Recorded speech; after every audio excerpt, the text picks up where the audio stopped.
The animation opens up in Romania to a troop of fierce marching soldiers. They are marching up to cross through CLUJ-NAPOCA before getting to their base. The Major, also referred to as Anvil 1, evaluates the area for any danger and confirms that the area is undefended and that they need not protect themselves from the Federation attacks. Meanwhile, two soldiers discuss amongst themselves their eagerness to go home as they pass through CLUJ-NAPOCA, unaware of the lurking danger. They get attacked by some enemies who have prepared a perfect ambush for them. Seeing that his men are falling to their deaths, Anvil orders that they pull back to their defensive position. The dying soldiers in the frenzy call out for backup, and the Major immediately reaches out to their defensive aircraft to send down reinforcement and major air power to defend the team in battle. He asks that they send down the mobile suit. The mobile suits, also known as the ZAQS, are operated by a team of jet fighters known as the Red Wolves. The Red Wolves, led by Alpha, try to deploy out of their fighter jets, but 4 is eventually destroyed by the enemy's massive gunfire. They are able to initiate the mobile suit, bringing it upon land and successfully defending the helpless soldiers. Fortunately, they are successful with their counterattack strategy as they wipe out all the retreating Federation soldiers, marking the area as they spearhead their movement, leading the remaining soldiers through Cluj, Napaco. Upon arrival, the soldiers look out for any lurking enemy as they secure their base. Upon sighting none, the Major requests that words be sent to announce that the base had been secured with no signs of the enemy. Just as the medic takes care of the injured soldiers, we can see the magnificent nature of the mobile suit. Although considered a weapon of war, it has also saved many lives. Captain Irai Solari alights from the mobile suit as her teammates praise her battlefield strength. She is also met by the Major. He applauds her for her bravery, saying that she and her team's contributions to their success will be duly noted as well as her reputation. He instructs the military technician to take care of the tanks and machines as they are be ready for battle by sunrise. Although Solar and teammates who also rode the mobile suit don't think the Major appreciated them well enough, cause they literally saved their whole ass. Solarin reminds them that they are a team and respect should be due to the Major. Solarin also finds out that more supplies are on their way, and every tank is prepared for battle the next day. The captain addresses the troops. He lets them know that they had made history by chasing out Earth's Federation operation in that sector. The whole troop commends the Red Wolves unit for their involvement in the victory, but the Major is quick enough to push aside the heavy jubilations. He acknowledges the efforts of the soldiers and the fallen heroes who had died in battle today. The Major continues by telling the troops to go rest, as reinforcements will arrive the following day to aid them in their course for victory. Later that night, we can see Captain Solarin and her teammates all warming themselves in the little fire they had made. They express their longing to go home, as they talk about the different allergies and bad air they take in every day. They share a bottle of bourbon as they all mock their service, saying they are only working for the paycheck. Solarin doesn't seem to agree with them, as she feels service is loyalty. Solarin looks bothered, and when asked, she says she doesn't have a good feeling about the whole fight and the place they can't. Chubbs, one of the lieutenants, laughs off the captain's worries and tells the others that the captain is only worried because of the haunted stories they've heard about the forests surrounding that area. The captain dismisses them, saying they should rest and get ready for the big task at hand. However, immediately at midnight, the soldiers suffer another surprise attack at the base, and this results in a quick fire between both enemy teams.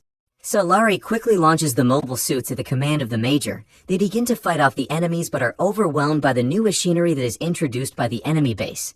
They are much stronger in advance with heavier gun power. Solarin tries to use a heavy bomb on them, but it doesn't even affect the mobile, as it descends heavily on Solarin, destroying her Zaku in the process. After the aftermath of the destruction, Solarin hops out of her mobile suit after it has suffered a grievous attack. She sneakily goes over to her teammate Lieutenant Lezin Zaku to find out if he is alive. She heads over to assess the damage done and finds out that Lieutenant Lezin is still alive and is just held up because of the ventilator system. As she tries to rescue him, she is stopped by an enemy tanker, but in the long run, the tanker is destroyed by a mobile suit, giving Solarin the chance to rescue him with the help of the troop's doctor. They rescue another soldier and make their way out of the base because they have been utterly defeated. Solari loses 2 of her soldiers to this gruesome attack, leaving her and Lezin, who is also referred to as Bravo, as the only survivors of her battalion. The captain leads the way to the parking lot, where the rescued soldier informed her that his unit would be regrouping. At the lot, they come across another troop, a different one, with their wounded soldiers. Solari engages with the lieutenant of another battalion, Lieutenant Haley Arhan, the 1st Armored Infantry. She tells Solari that her CO is at the back of a truck, lying unconscious and injured from head wounds. Solari suggests that they leave the scene, but Arhan expresses her fears and states that the truck could be an easy target for the enemy.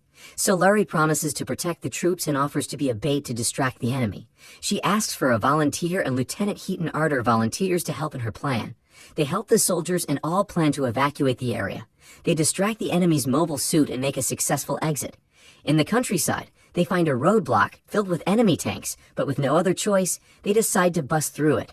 Arhan is almost destroyed, but dramatically she is saved by Solarin and Lezine. With the heat coming down a little, they are stunned when they get hit by one of the enemy's mobile suit. To their dismay, they find out that the mobile suit has actually been following them all this while. Just as they decide to make a run for it, the mobile suit catches up with them. In a bid to smash them, they are saved by the Zeon suit.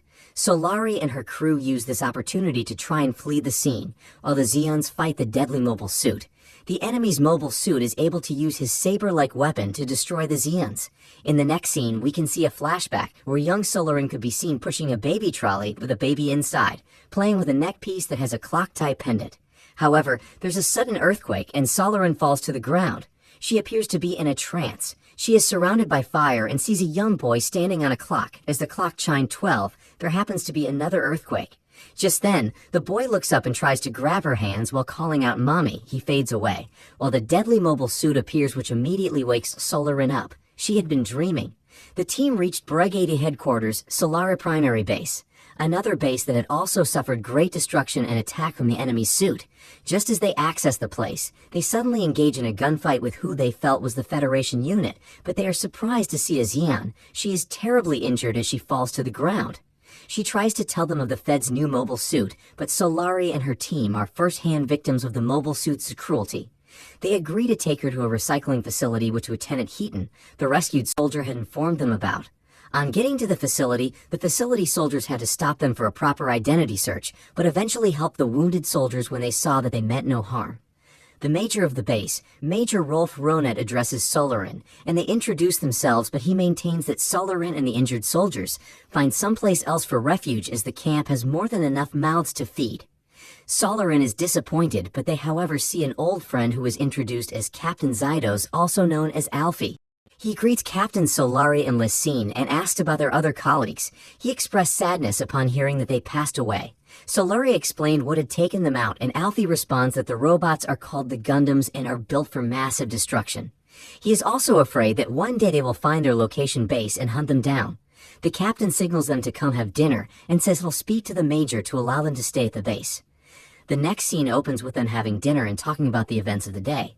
Just then, the Captain Alfie informs the troops that the Major has agreed to take them in. He lets them know that the Major isn't all that bad, and he is just trying to look out for his base.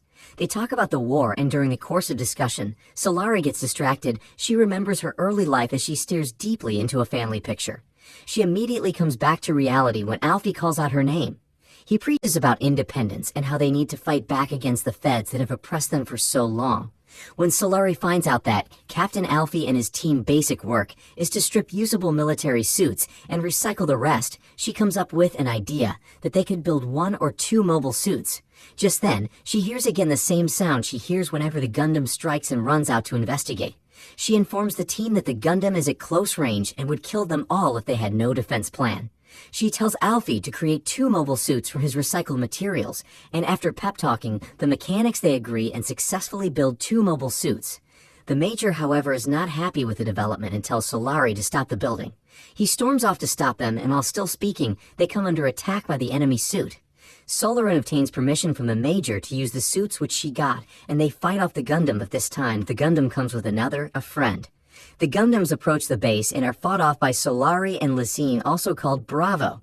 She tells him to brace for impact and make sure that the base does not get destroyed. The Gundams attack viciously, but Solarin, Bravo, the Major, and Heaton manage to keep them out of the base and nearly kill the pilot of the enemy's suit. At the base, the Doctor and Lieutenant Arjun speak. Arhan is upset about the destruction and states that she's now the only surviving member of the battalion. The Major is saddened by the turn of events and feels that he has let his troops down. Alfie encourages humans he gets his courage back. Back at the base, the Major tells his soldiers to arrest Solari and Lysine, blaming them for the mass destruction. Lysine cocks his gun to the Major in protest. In the heat of the moment, Major General Colonies comes in between their fight, praises Solari for keeping off the Gundams away from the base, calls her to the Major Rogan's office and tells her of another mission to get hold of one of the Gundams and meet him at Odessa. The team plot and find a way to infiltrate the Fed's camp. They come under attack by their fellow fighters who did not know they were fellow Zeons. In the camp, they camouflaged and acted like the Feds and had contact with the Gundam's pilot, a young boy who Solari had seen in trance but did not remember. They managed to infiltrate the camp and secure a Gundam, but unfortunately the enemy soldiers realizes that Solari and her team had infiltrated their camp and opens fire at them, and Lysine loses his life in the process, with Solari almost losing hers. Solari is rescued. She's however in a trance where she's playing the violin to the scary cheering of the dead soldiers, including her army. She wakes up patched, tired, and in pain. She asked the team where they were headed, and Arjun responded that they were going to Odessa. At Odessa, they however face trouble with the enemy troops, and Solari volunteers to fight them off. This is to the dismay of the other team, who inform her that she is almost close to home. Solari, however, is resolute and feels she owes the team and her team a duty. She separates from them and joins the fighting forces. In the battle, the other members of the team depart for home. Solari finds the Gundam, and as she engages in a battle with it, she tries to reason with the boy inside the suit to spare their lives. She knows the boy is not bad, but just a victim of war. The boy pours out his frustration how he hasn't seen home for a long time because her and her people keep coming back for war. Solari begs the boy to spare them and promise not to return to Earth ever again with her troops. Just as the boy lets his guard down, one of her men in a mobile suit who has no idea what is going on uses the opportunity to strike the Gundam from the back, killing the boy to Solari's disappointment. Solari is broken and decides not to go back home in space. She decides to remain on Earth and settle in Africa, where she will still fight the war. The deployment of the EFM mobile suits changed the course of the war, as Zeon forces were driven completely out of Europe and Asia. The movie ends with her telling a monologue about the effects of the war. All she wanted to do was go back home to her son, but now her resolution is to keep fighting for as long as there is a chance to give children a future without war. The end. If you enjoyed this animation, please leave a like and subscribe. Bye.